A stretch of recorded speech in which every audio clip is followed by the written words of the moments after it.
Hello everyone, and welcome to Know Your Rights. It's November 3rd, 2021, and today we're going to be discussing police dispatch and how dispatchers are putting American lives at risk. Many today are calling for police reform due to a multitude of issues. However, the police are not the only issue. There's another problem. One a bit more subtle and not so obvious. You see, when you call 911 to speak to a dispatcher, the dispatcher asks you a series of questions to ascertain what your emergency is.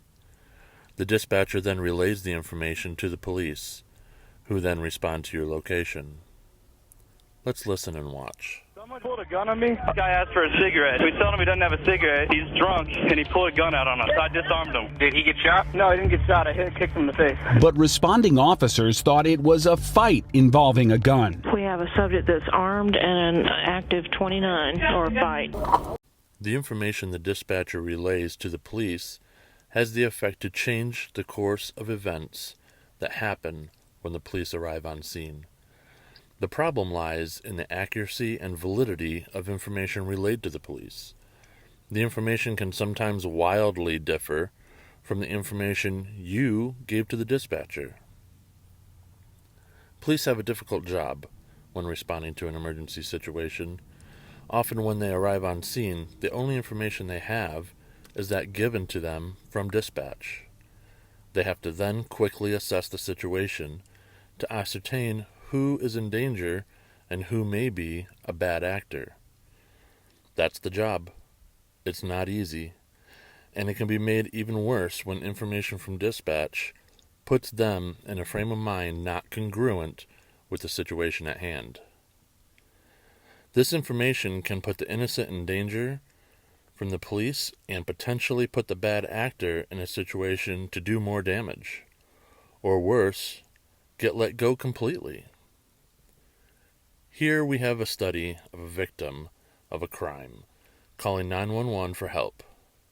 We have the audio from the call, we have the video from the surveillance camera, and we have the recounting of the story from the victim. We also have the radio chatter when the dispatcher relayed the information to the responding officers. Let's watch and listen to the 911 call and the video footage from the surveillance and police cameras. Pay specific attention to the description of events relayed to the responding officers and the subsequent officers' arrival on scene. Get a fucking gun pulled on me in order to save 3 people's lives, disarm the guy, keep them there because they wanted to run, and I get thrown in the back of the cop car. Matt Solon got arrested after disarming an accused gunman in a bar parking lot. He was the one who called 911 and told dispatchers exactly what happened. Someone pulled a gun on me. The guy asked for a cigarette. We told him he doesn't have a cigarette. He's drunk, and he pulled a gun out on us. So I disarmed him. Did he get shot? No, he didn't get shot. I hit a kick him in the face. But responding officers thought it was a fight involving a gun. We have a subject that's armed and an active 29 or a fight. Police end up arresting the hero and sending the accused gunman to the hospital. Did they ever handcuff the gunman? No. If the other subject in this case would have not needed medical treatment, he would have gone to jail that night too. In your view, is Matt Solon a hero? During his initial response, that yes, I agree with that comment. I think when the second act was taken, that's where the lines crossed. Do the officers' actions and attitudes match the description of events as reported by the caller? Or are they a better match as the description of events reported to them from the dispatcher? The officers arrived on scene with a preconceived idea of the situation. They gathered evidence to support those ideas they have already formed. The officers did not do a complete and detailed investigation on scene. They relied on the information given them from dispatch. The victim is detained and never questioned. The perpetrator is treated as the victim and taken to the hospital, never detained, never arrested.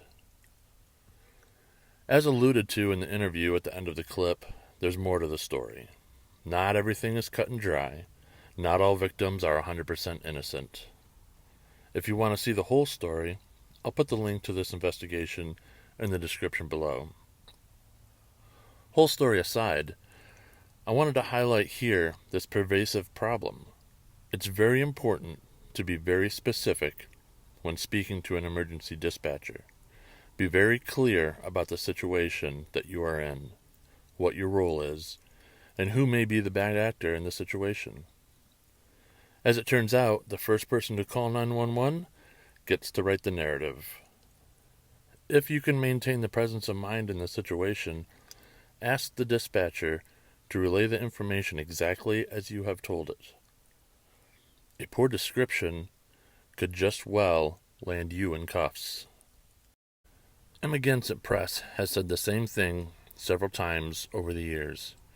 Here it is in his words from a recent video he posted. You see something that you think for some reason you need to call the police about and alert them to, be deadly accurate, extremely accurate. Don't make things up.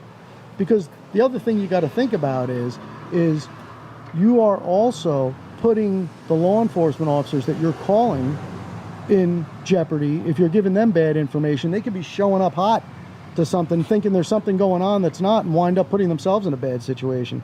Or the person that got called, or yourself, you know? I'm sure plenty of people have called, and when they show up, get mistaken for the person that was called on, you know? So be careful what you say. Be accurate, tell the truth. Further, before you make that call to the police, maybe ask yourself if this is something the police should even be doing. Is this a situation that can be handled without police involvement? Can you just handle this yourself? Once you get men with guns and perceived authority involved, a simple situation can end in violence, injury, or even death.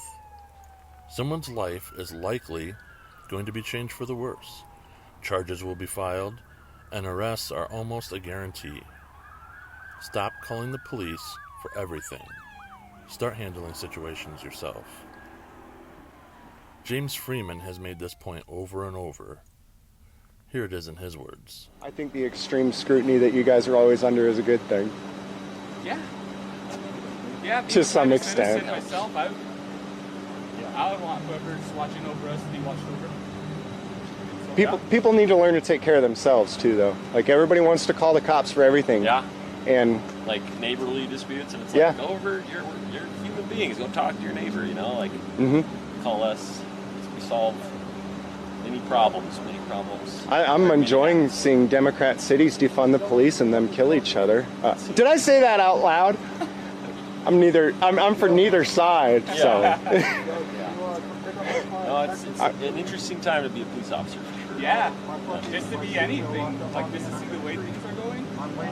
Well, people need to learn to take care of themselves. I mean, don't get me wrong, there's purposes to call the police, but man, from what I see from most of these calls, I'm like, man, grow the F up. Yeah. Grow some testicles, quit beating your wife. Fortunately, there's a good amount of bad people out there that occupy our time. Especially in Albuquerque. It's a pretty high crime area compared to other places I've been. Yeah. Really? Oh, Yeah. Yeah. He said about 15 minutes. Okay. All right. Well, you'll know my narrative all the time now. No victim, no crime. Yeah. And I put responsibility on my audience too. I'm like, hey, look, this person called the cops. They never should have called. Take care of yourself. You and your spouse are fighting. Ask your neighbor to come over and be an arbitrator, or walk away, or like grow up maybe. Yeah. Definitely. I mean, and alcohol and drugs come into play and affect people's emotions and tired and everything. So yeah, we heard a call come over the radio a couple days ago. Somebody called on their neighbor for a oral argument, which you guys hear these all the time. Come over, right? And I'm going, man, who would do that to their neighbor? My wife and I have had disagreements before, verbally. Yeah. I mean, if you argue at all, yeah. I heard a relationship therapist one time tell me, if you don't ever have a disagreement with your significant other, it's because one of you is being abused and are too submissive. Yeah. If you're never standing up and saying, I don't like what's going on here, then one of you, if you're going to live with someone forever, you're going to disagree. Yeah, people are bound to argue and fight, and it's not illegal. I can understand where it's starting to escalate, where like weapons are getting involved. Yeah, sure. Us would come try to keep the peace, keep everyone safe. Yeah. But yeah, if people are just arguing, we call for that all the time. Mm-hmm. stop calling the police on each other. But if it can't be avoided, be specific and be accurate. As we've just seen a prime example of, if the police arrive on scene with the wrong information, things can go south very quickly, and the caller/good guy can end up in jail. If you tell the dispatcher that someone has a weapon, you are putting their life in danger. Never lie just to get a faster response from the police. Thank you for watching, and if you liked this video, please subscribe. More content is on the way.